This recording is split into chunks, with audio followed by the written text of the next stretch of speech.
पिछले एक हफ्ते में 4 मॉब लिंचिंग हुई है। उसमें से 3 मॉब लिंचिंग यूपी में है। मैनपुरी में एक दलित युवक को पीटकर मार डाला गया। वहीं बरेली में बासित खान को, जो रिक्शा चालक थे, उनकी हत्या कर दी गई। तीसरा, दादरी में कैब ड्राइवर आफ्ताब आलम को जय श्री राम ना बोलने के चलते उनको मार दिया गया। चौथा, पानीपत में अखलाक नाम के एक युवा को, जो नौकरी की तलाश में पानीपत गए थे, उनके हाथ पे 786 लिखा देखने के बाद उनका हाथ काट दिया गया। तो लगातार माइनॉरिटी और एससी, जो दलित है, पिछड़े आदिवासी हैं, उन पर जुल्म बढ़ते जा रहे हैं। इसी मुद्दे पर हमारे साथ बात करने के लिए हैं फैजुल हसन, जो अलीगढ़ मुस्लिम यूनिवर्सिटी के पूर्व छात्र संघ के अध्यक्ष भी रह चुके हैं और लगातार चाहे वो योगी सरकार हो प्रदेश में, चाहे सेंटर में मोदी सरकार हो, लगातार सवाल पूछते रहे हैं। उन गरीबों के, वंचितों के, शोषितों के लिए काम करते रहे हैं। हम उनसे इसी मुद्दे पर बात करेंगे। फैजुल भाई, बताइए, क्या लगता है जिस तरीके से लगातार मॉब लिंचिंग हो रही है दलितों की, मुस्लिमों की, क्या लगता है इसकी क्या कारण है या इसको किस तरीके से रोका जा सकता है? देखिए, आवाज आ रही है मेरी? जी जी, क्लियर। जी, बहुत शुक्रिया नेशनल दस्तक का और आपका फैसल भाई जी, हमें इस मुद्दे पर जुड़ने के लिए।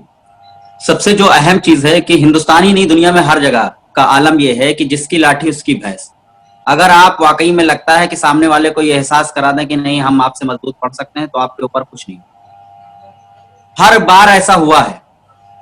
हजारों साल से दलितों को जिस तरह उत्पीड़न किया गया, बाद में धीरे धीरे धीरे धीरे बाबा साहब अम्बेडकर की वजह से और लोगों की वजह से जिस तरह मूवमेंट चेंज हुआ, और फिर उसके बाद वो सत्ता में भी आए और धीरे धीरे आए, लेकिन एक सोच जो होती है उनके खिलाफ, वो सोच नहीं बदली आज तक। सब कुछ हो गया, राष्ट्रपति बन गए, अब बड़ी बड़े पदों पे पहुंच गए, लेकिन उनके खिलाफ जो सोच होती है वो नहीं हो, वो बदल नहीं पाई। हमारे राष्ट्रपति, अभी ये भी सोचे कि हमारे राष्ट्रपति को मंदिर में नहीं घुसने दिया जाता है, तो आप सोचिए कि ग्राउंड लेवल पे क्या रियलिटी होगी इसकी, कि जब इतने बड़े पद की गरिमा का ख्याल नहीं किया जाता है, उनको मंदिर में घुसने नहीं दिया जाता है, तो एक गांव में जो इसको बराबर कुर्सी नहीं दी जाती है, जमीन पर बैठने के लिए मजबूर किया जाता है, जिनको ये कहा जाता है कि तुम हमारे परछाई पे भी नहीं पड़ो, हमारे घर का पानी ना पियो, हम तुम्हारे घर का खाना नहीं खाएंगे, हमारे जो है किसी चीज को दूषित मत करो। ये सब जो थिंकिंग है, ये इस देश में जब तक नहीं बदलेगी किसी के खिलाफ, तो न तो मोब लिंचिंग बंद होने वाली है, जो न नफरत बदलने वाली है। दूसरी चीज, तो मुसलमान तो पूरी दुनिया का एक सेंटर पॉइंट है, जिसको हर कोई टारगेट करके अपनी सत्ता को संभाल रहा है, हर कोई अपने आप को ताकत में ला रहा है, उसके खिलाफ मूवमेंट बना करके, मुहिम बना करके बाकायदा, और अपने यहाँ जुल्म ढा रहा है। तो ये जो चीजें हैं कि अभी देखिए कि कितना कुछ नहीं था, उसके हाथ पे सिर्फ 786 लिखा होने की वजह से उसको काट दिया गया, उसका हाथ काट दिया गया। कितने अफसोस की बात है, मतलब कि अगर किसी के हाथ पे ऊम लिखा हो, अगर यही मुसलमानों का एक ग्रुप हो, मोब हो, और वो हाथ काट दे, किसी हिंदू का हाथ पे लिखा हो, ऊम लिखा हो, तो ये कहीं ना कहीं ये एक हमारी संस्कृति के यूनिटी इन डाइवर्सिटी का जो कॉन्सेप्ट है, कल्चर है हमारा, वो कहीं ना कहीं बहुत ज्यादा खराब और खत्म होने वाली बात है। कि संविधान किस बात की इजाजत देता है? फिर संविधान का होने का मतलब क्या हो गया? कि राइट टू इक्वलिटी अगर वो दे रहा है, या अगर मजहबी चीजों को हमें फॉलो करने की इजाजत दे रहा है, आजादी दे रहा है, तो हम किस लेवल पे आकर के खड़े हो गए कि अगर किसी के ऊपर हाथ 786 लग गया, जबकि इस्लाम के अंदर कोई ऐसा इसका कोई कॉन्सेप्ट वो नहीं है, ना प्रूफ है कि 786 का मतलब क्या होता है, लेकिन एक कॉन्सेप्ट बना हुआ कि इससे जुड़ा हुआ कि ला इलाहा का कलमा होता है, बहुत सारे लोगों ने बताया, उससे इतनी बड़ी नफरत हो गई कि उसके हाथ काट दिया जाए। खैर, ठीक है, ये तो एक ग्रुप का कुछ लोगों की थिंकिंग की बात है, लेकिन इनको पीछे बैकअप कौन दे रहा है? सबसे बड़ा सवाल तो यहीं से होना चाहिए, इनका रूट क्या है, जड़ क्या है? इनका जो जड़ है वो कहीं ना कहीं देखिए सरकारी संरक्षण हासिल है। कि जब जाहिर सी बात है कि जब कोई भी मॉब लिंचिंग करता है, और मॉब लिंचिंग करने के बाद वो ग्रुप आता है और ग्रुप को ले जा करके फुलमाला से पहनाया जाएगा, उसको जेल से निकलने के बाद उसे बाकायदा वेलकम किया जाएगा, उसके फेवर में नारे लगाए जाएंगे, तो कहीं ना कहीं देखिए ये चीज बढ़ावा होती है। उनको मालूम है कि सरकार उनके खिलाफ नहीं है, सरकार उनको संरक्षण देगी, उनके खिलाफ मुकदमे नहीं दर्ज करेगी और उसके अलावा जो है उनको बाकायदा पद भी देगी, उनको जो है सरकार में भी ले आएगी। तो ये चीजें हो रही हैं कि आज देखिए कि एमपी भी बना जा रहा है, एक बम ब्लास्ट करने वाली आतंकवादी का जो इल्जाम था प्रज्ञा ठाकुर को देखिए मेंबर ऑफ पार्लियामेंट बना दिया जा रहा है। तो ये सोच कहीं ना कहीं होती है। एक आप ये देख लीजिए बुलंदशहर में जब एक इंस्पेक्टर ने दादरी में अखलाक के कातिलों को पकड़ा था, उनको उठा करके गोली से भून दिया जाता है, यहाँ पर मार दिया जाता है और पुलिस कुछ नहीं कर पाती है। यही पुलिस दुबे वाली विकास दुबे में तो पूरी इनकाउंटर स्पेशलिस्ट बन जाती है और पकड़ करके मध्य प्रदेश से ला करके विकास दुबे को मार देती है। लेकिन यही जो है सुबोध कुमार को, इंस्पेक्टर सुबोध कुमार के खिलाफ जो करना चाहिए था वो बदला नहीं ले पाई। तो ये कहीं ना कहीं सोच हर जगह पहुंच गई है। फैजल भाई, क्या लगता है कि पुलिस प्रशासन पे दबाव है या वो भी सेम आइडियोलॉजी को फॉलो करते हैं, जिसकी वजह से जो पुलिस या कार्रवाई होती है उसमें भेदभाव नजर आता है? हमने देखा है कि आफ्ताब आलम का जो मामला था कैब ड्राइवर का, उसमें पुलिस ने इस केस को लूटपाट का केस बना के पेश किया, जबकि जो उनके बेटे थे उन्होंने साफ कहा कि जब फोन पे बातचीत हो रही थी तो जो गाड़ी में बैठे हुए थे तीनों, वो उनसे कह रहे थे जय श्री राम बोलो और दारू पियोगे क्या, ऐसी बातें उन्होंने कही थी। जबकि पुलिस ने कहा कि इस मुद्दे को डाइवर्ट करने के लिए कि ये लूटपाट का मामला है। तो क्या लगता है जो अफसर हैं वो सेम आइडियोलॉजी की वजह से ऐसा करते हैं या कहीं दबाव की वजह से? देखिए, कोई भी सिस्टम बुरा नहीं है। सिस्टम की जो बुनियाद थी वो बहुत अच्छी थी। सिस्टम में रहने वाले लोग बहुत बुरे हैं, उनकी थिंकिंग बुरी हो जाती है। कि अभी आप देखिए कि बहुत सारे सियासी लोग भी बहुत अच्छे होते हैं, बहुत अच्छी थिंकिंग होते हैं, बहुत अच्छी होती है, बहुत अच्छे ऑफिसर भी अच्छे होते हैं, पुलिस वाले भी अच्छे होते हैं। लेकिन जब दिल्ली का दंगा हुआ था, दिल्ली के दंगे में बताइए राष्ट्रीय गान कैसे गवाया गया? मोब लिंचिंग पुलिस कर रही है, मार रही लिटा करके और कह रही कि आओ देता हूं आजादी, चल बोल राष्ट्रीय गान का, और वो पीट पीट करके मार दिया उसको। पुलिस ऐसे ही कई जगह इनकाउंटर कर देती है, आओ तुमको दे रहे हैं आजादी, कहीं पीट दे रही है लाठी, कहीं गाली दे रही है। किसी औरत को अगर जो है लाठीचार्ज हो रहा है तो उसको बाकायदा उसके ऊपर ऐसी भद्दी भद्दी गालियां दी जा रही हैं कि कोई आदमी नॉर्मल इंसान तो उसको सुन ही ना पाए, ना बर्दाश्त कर पाए। ये सब चीजें जो हो रही है ना सिस्टम के अंदर, ये कहीं देखिए इंसान वो भी हैं, हमारी तरह, आपकी तरह, सबकी तरह वो भी इंसान है, और बस एक वर्दी पहन लिया। लेकिन उन्होंने जो शपथ लिया था, जिस संविधान की शपथ लिया था, जिस अपने ओथ लिया था, उसकी जो रिस्पॉन्सिबिलिटी है उसको वो पूरा नहीं करते हैं। तो ये कहीं ना कहीं अपने ही पद से, अपनी ही सिस्टम से वो कहीं ना कहीं दगाबाजी और धोखेबाजी कर रहे हैं ऐसे लोग। तो ऐसे ऑफिसरों को जब तक हम जब तक जाहिर सी बात है एक्शन कौन ले? सरकार ले। जब सरकार में ही लोग ऐसे बैठे हुए हैं कि जो इस चीज को बढ़ावा दे रहे हैं, तो एक्शन कौन लेगा? वरना ये सब चीजें बहुत जल्दी खत्म हो जाती है। आप ये देखिए, जब हम लोग बात करते हैं जैसे कि सऊदी अरब की तरह कॉन्सेप्ट ले आइए कि रेपिस्ट के खिलाफ खाली एक कानून बना दीजिए।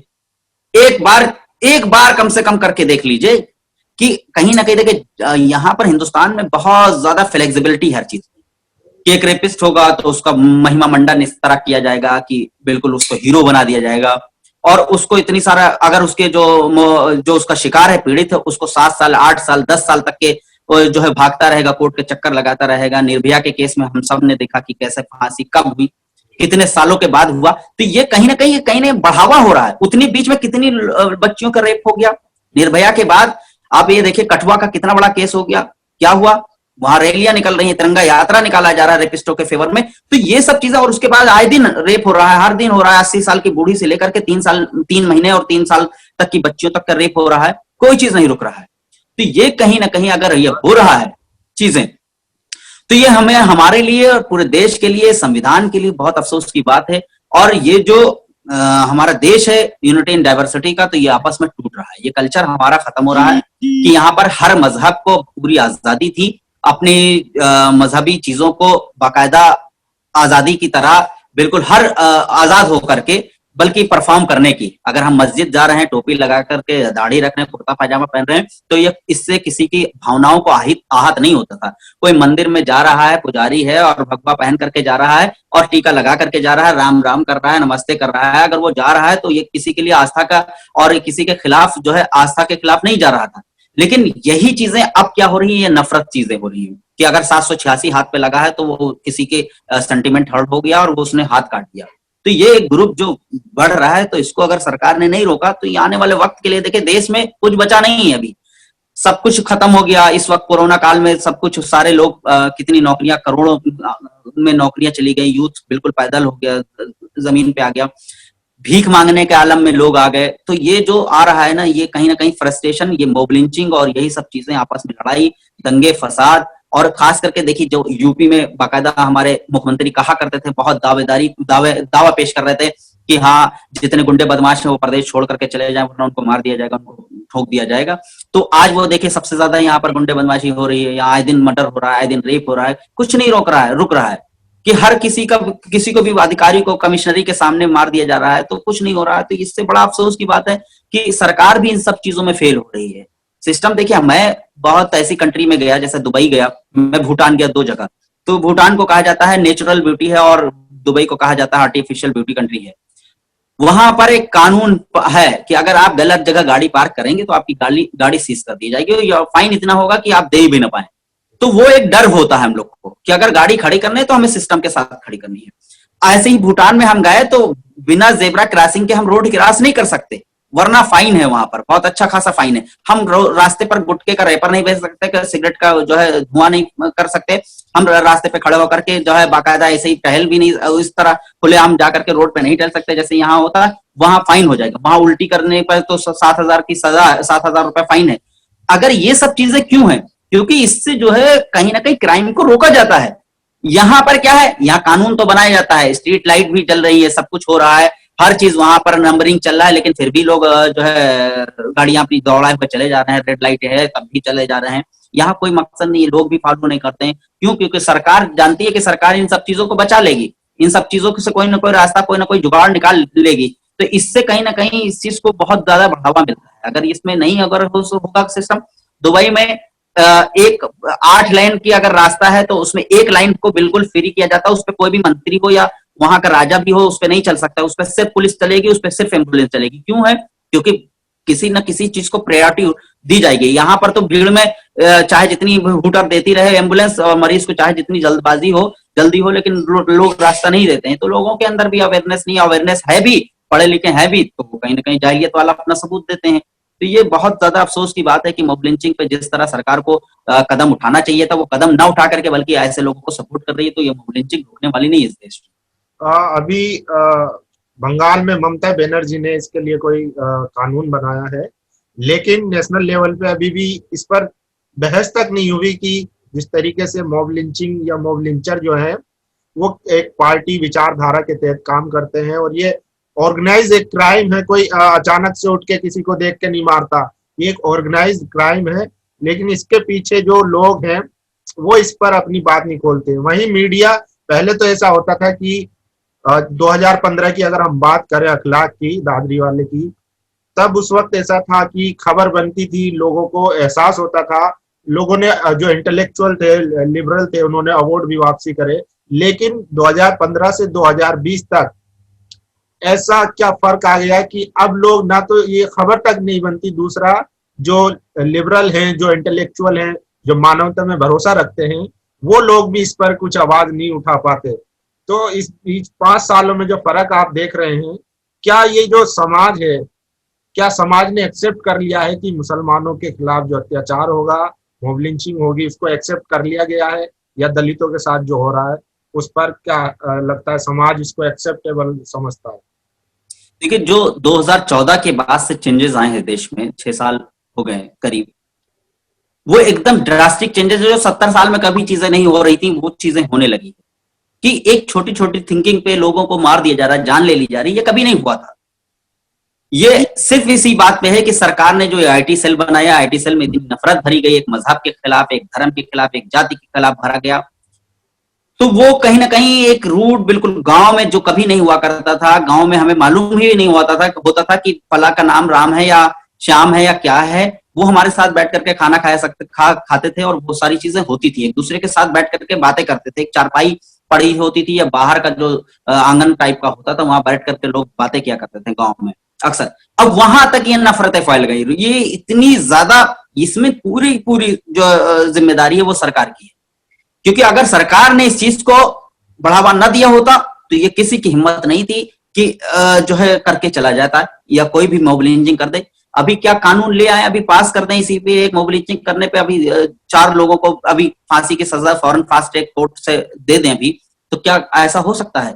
कोई की किसी की हिम्मत पड़ेगी? कौन से अपने माँ बाप अपने बच्चों को नहीं समझाने की कोशिश करेंगे कि भैया ऐसा मत करना, नहीं तो फिर तुम्हें जो है हम तुम्हें खो देंगे। फिर सरकार बहुत सख्त है इस वक्त। हम लोग क्यों कहते हैं कि सरकार बहुत सख्त है, ऐसे काम नहीं करना नहीं तो फिर फंस जाएंगे। सरकार क्यों फंसा भाई? ये सब चीजें कहीं ना कहीं होता है। सऊदी अरब में हाथ क्यों काटने का जुर्म है कि अगर चोरी करोगे हाथ काट दिया जाएगा? लोग कहते हैं कि बहुत ज्यादा क्रूर है। क्रूर नहीं है, उन्होंने अपना सिस्टम बना रखा। कौन चोरी करता है? डर के मारे लोग चोरी नहीं करते हैं। वहां अगर कोई जो है गलत काम करेगा तो सर कलम कर दिया जाएगा। क्यों किया जाएगा? रेप करने की तो अलग बात है, वहां पर संसार कर दिया जाएगा, उन्हें मालूम है तो क्यों करा जाएगा? और वो भी संसार ऐसा नहीं किया जाएगा कि चुपचाप अंधेरे में जाकर के कर दिया जाए उनका संसार, या गलत। उनको बाकायदा ग्राउंड में ला करके बीच में करा जाएगा और चारों तरफ से पब्लिक बैठेगी और उसके बाद उनका गला काटा जाएगा, संसार किया जाएगा। तो ये चीजें होती हैं कि जब मरने से पहले भी लोगों को इतना बेइज्जत करके मारा जाता है कि वो सोचिए कि उनको देख करके रूह किसी की भी कांप सकती है। तो जब एक आदमी, 2 आदमी, 10 आदमी को ऐसे दिए जाएंगे तो कई जिंदगियां बच भी जाएंगी। कई चीजें, लोग हंसते हैं, इंटरनेशनल मीडिया हंस रही है, इंटरनेशनल लोग हंस रहे हैं हमारे लोग के ऊपर कि यहाँ पर देश में क्या हो रहा है। अभी आप देखें कि जब कोरोना हुआ तो ऐसा तो नहीं कोरोना एक बीमारी है तो सिर्फ जो है हिंदू को पकड़ेगी या मुसलमान को पकड़ेगी, सबको पकड़ा उसने। इसमें भी मुसलमान ले आए। इससे बड़ी और अफसोस की क्या बात हुई कि फिर उसके बाद यूएई और जितने कतर हैं, अरब कंट्रीज हैं, उनके लोगों ने बाकायदा ट्विटर पर जब ट्रेंड चलाया कि इस्लामोफोबिया बहुत ज्यादा बढ़ रहा है हिंदुस्तान के अंदर, कोरोना को भी जैसी बीमारी को भी लोग हिंदू और मुसलमान से जोड़ रहे हैं, वो जमाती और जिहाद हो गया और मुसलमानों का जिहाद हो गया। तो ये सब से जब जोड़ दिया तब उन लोगों ने जब ट्रेंड चलाया तो जाकर के धीरे धीरे थमा। लेकिन नफरत जो फैल चुकी है एक बार, वो वापस समेटने में बहुत टाइम लगता है, बहुत वक्त लगता है। लोग कहते तो हैं बहुत अच्छे से कि यार ये सब चीजें बहुत गलत है, नफरत है, वही लोग जा करके फिर उसके बाद भड़काव करते हैं, लोगों को इकट्ठा करते हैं, कहते हैं कि नहीं ये गलत है और उनको जो है मारना, उनको काटना है। इसमें हर किसी को मजहब को, अगर हम मान लीजिए हम मुसलमान हैं अगर हमारा कोई ग्रुप जानने वाला है और किसी हिंदू दूसरे मजहब के बच्चों को या किसी को नौजवान को या किसी साथी को मारता है तो हमें खुल करके आकर के मैदान में कंडेम करना चाहिए। ऐसे ही सारे मजहबों पे ये दायित्व बनता है, जिम्मेदारियां बनती है कि उनको आकर के सामने से अगर वो एक्शन नहीं लेंगे अपने खिलाफ, अपने लोगों के खिलाफ, तब तक ये चीजें नहीं रुकी जाएंगी। अब अभी आप देखिए कि कल उनका इंतकाल हुआ, स्वामी अग्निवेश का। हम लोग उनके साथ प्रोटेस्ट करते थे दिल्ली में। झारखंड में उनके साथ क्या हुआ, लोग उस पर क्या कमेंट हुए, सारी चीज हुई। आज भी मैं देख रहा हूं कि उनकी मौत पर भी लोग जश्न मना रहे हैं, बहुत सारे ट्विटर पर भी देख रहा था। बड़ा अफसोस की बात है, उनके मौत पे हंस रहे हैं कि अच्छा हुआ मर गया।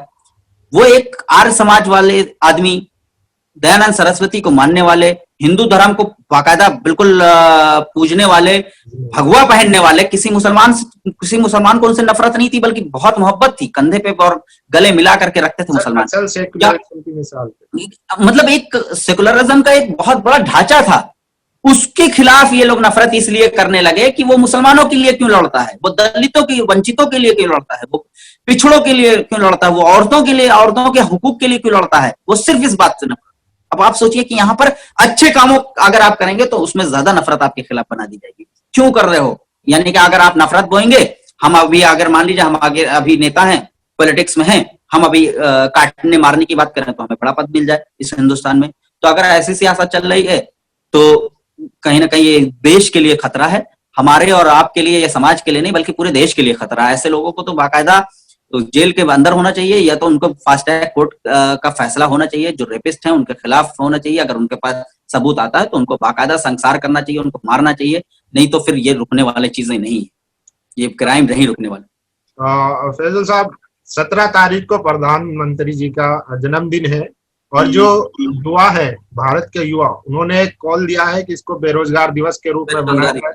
तो क्या आप इसको सपोर्ट करते हैं और आप भी इस मुहिम में शामिल है? क्या प्लान 17 तारीख को? मैं सबसे आगे हूँ इस मुहिम में, सबसे आगे हूँ। देखिए कि हमारे यूथ के पास क्या है, अगर हम मान लीजिए हमारे माँ बाप ने सपना देखा था कि हम पढ़ेंगे और पढ़ने के बाद एक अच्छी सी नौकरी करेंगे या किसी चीज में ऐसे जाएंगे जिससे घर की अर्निंग होगी, हमारी फैमिली, हमारे बीवी बच्चे या हमारे माँ बाप, हमारे हमसे जो जुड़े हुए लोग हैं उससे फायदा होगा। ये हर माँ बाप का एक सपना होता है कि उसका बच्चा आगे चल के पढ़ाई कर पा रहे हैं तो वो नौकरी करेगा अच्छी सी। अब जब नौकरी नहीं हमारे पढ़ाई करने के बाद, तो हम क्या करेंगे? और इसका दायित्व और जिम्मेदारी किसकी थी? वो सरकार की थी। सरकार ने हर चीज को प्राइवेट कर दिया, या तो बेच दिया, या तो फिर सरकारी नौकरियां खत्म कर दी। ये नौकरियां खत्म कर दी।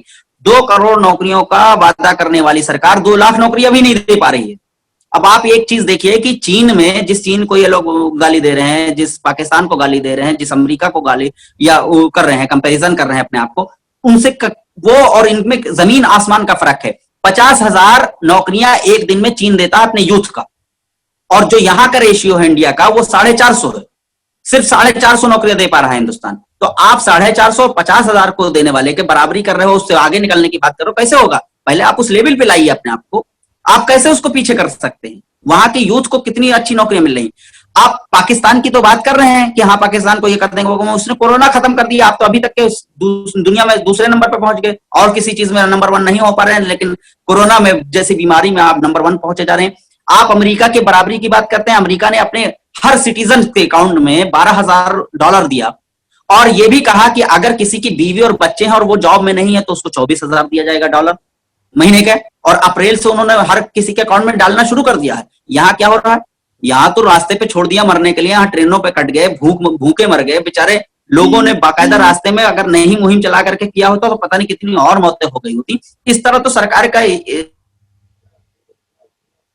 सिर्फ रही है, निभा रही है कि अभी आप देखिए कि पूरा बिल्कुल कोई भी काम कर देता, पूरा हो हल्ला, और इतना ज्यादा उसको किया जाता है कि ये किया वो किया सरकार ने। अरे सरकार ने अपने जनता के लिए क्या किया? जिस जनता के दम पर वो जो है सत्ता में आए थे, उन्होंने क्या किया? कोरोना में सबने देखा, एक औरत बेचारी भूखी प्यासी मर जाती, उसके 2 बच्चे जो है बिहार के भागलपुर स्टेशन पे, और उसको जो है उठाने वाला, पानी पिलाने वाला, खाना खिलाने वाला नहीं होता है, उसके बच्चों को जो है वहां पर वो नहीं हो रहा, वो वीडियो बनाई जा रही है। तो ये कहीं ना कहीं ये देश लोग देखते होंगे, कितना अफसोस करते होंगे जो बाहर के लोग होंगे कि बताइए ये लोग हमको जो है हराने की बात करते हैं, या जो है पाकिस्तान को और चीन को और सबको तबाह करने की बात करते हैं। जब हमारे पड़ोसी मुल्क हमसे नाराज हो गए, तो हम किससे लड़ेंगे? हम किससे जो है जीत पाएंगे? किससे किसकी बराबरी कर पाएंगे? हमारी जीडीपी डाउन हो गई, हमारी इकोनॉमी डाउन हो गई, और हम नफरत क्या है? हम मुसलमानों के खिलाफ नफरत कर दें, हम दलितों के खिलाफ मुहिम चला दें, हम बैकवर्ड के खिलाफ मुहिम चला दें, फिर उनको पीट दें, उनको मॉब लिंचिंग कर दें, उनको सत्ता से बाहर कर दें,